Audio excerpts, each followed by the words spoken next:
You've got the coolest Instagram name ever, Midlife Prevo. Can you elaborate on how you came up with that? We're in our 40s, midlife crisis, midlife Prevo, right? I think it just comes from the fact that we're like, hey, most people owning a Prevo are retired in their 60s, and we don't have kids. Thankfully, we have no college tuition to pay for, so here's our college tuition. We're driving it around.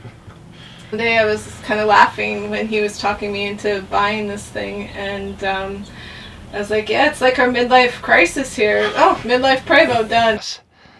Well, my wife and I, we've traveled sporadically, maybe 40, 50 days a year over the last 15, 20 years, and owning a country coach, owning a Monaco, and then you always run into the odd Prevo, and it's always that, that pink elephant that's just spectacular, and I was always wanted to look into one, always wanted to look into them, and they finally have, in the vintage as ours, they've come down to that reasonable price tag where you can get into them less than, say, a newer coach. So all it took was one test drive, and it was pretty much over for me. And then Heather, she fell in love with some of the very active forums that help support, whether it's the converter or just Prevo in general or things like that. So there was a lot to learn with it, but it was, in my mind, it's all worth it. So. And how long have you had it for? We're about year one, almost to the day, maybe a little over a year right now. Mm-hmm. So it was, I heard the term from somebody else, it was a lot like trying to take a drink of water from a fire hose. So that was very true early on, and I'm glad I went through the heartache of it, because a lot of that knowledge will stick with me. Moving into other coaches, most of the kinks have been worked out. As anyone that has a coach knows, that first year is pretty monumental. So in your first year, what are some of the things that you like the most about the coach? It's hard to beat going down the road. I've driven other coaches. We've had a couple others. This thing is a dream. I don't know if it's the 51,000 pounds or if it's just what Prevo does with their commercial grade build. But it is absolutely a dream. It's so quiet. A lot more relaxing to drive down. I've always had my eye on the Prevos, knowing they were known as the king of the road. Didn't believe it till I drove it. It took me literally driving several different ones and then getting into a Prevo converted, and I went, wow, okay, that is a little different. So, and I'm glad we did it. In the older vintage, and the the '04 and older ones, you get into a price point that's almost similar to a newer fiberglass coach, like a Tiffin or Newmar or things like that. The solid build is really nice, and one of the more quirky things that is kind of funny, and it may strike you, there are people as surprised, but I love the big cargo doors with the big stainless steel polish. Just every time you touch it, it just feels organic, like it's just custom artistic build almost. And then the floors, everything just feels so solid when you're sitting here like we are today talking with you.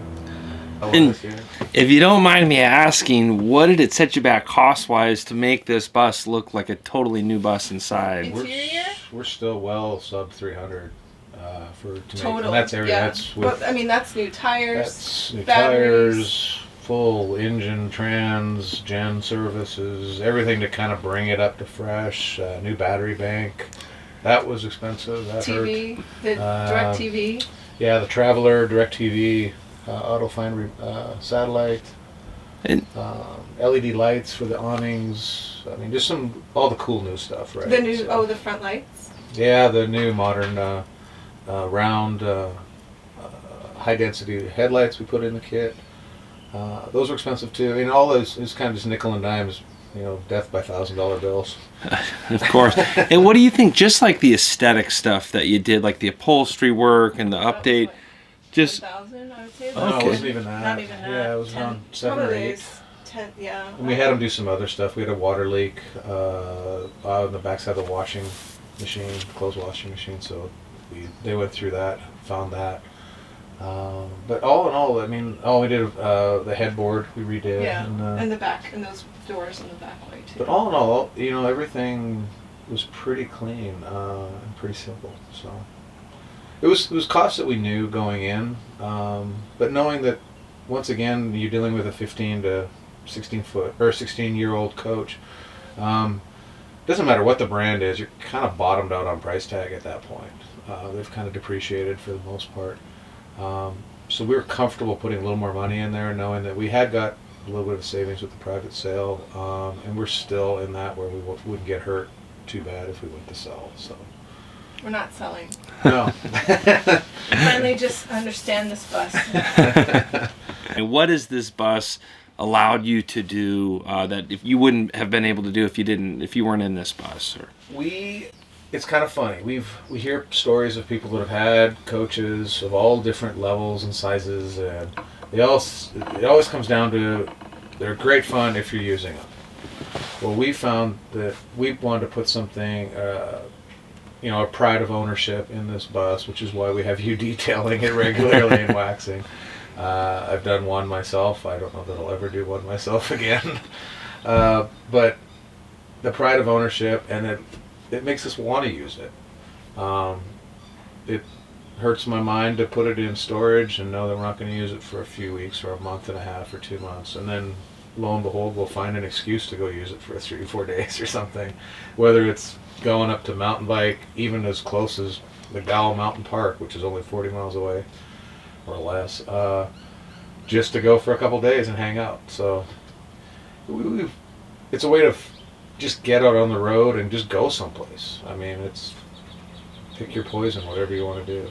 And we have pets. I had a 20-year-old cat that used to travel with us a lot, which is probably why we got a RV in the first place, so that she could come with us and we didn't have to be having a pet sitter for 4 weeks at a time. And we have 2 dogs, so they travel with us as well. So it just makes it a little bit easier to just, it's a home on wheels. It's super comfortable. Everything that we need, we can take with us. We can tow the truck, throw our bicycles in the back of the truck, throw paddle boards in underneath or on the truck as well, and just roll. It's pretty self-sustaining, which is really, really nice. Yeah, well, thanks a lot. I really appreciate you guys sharing everything.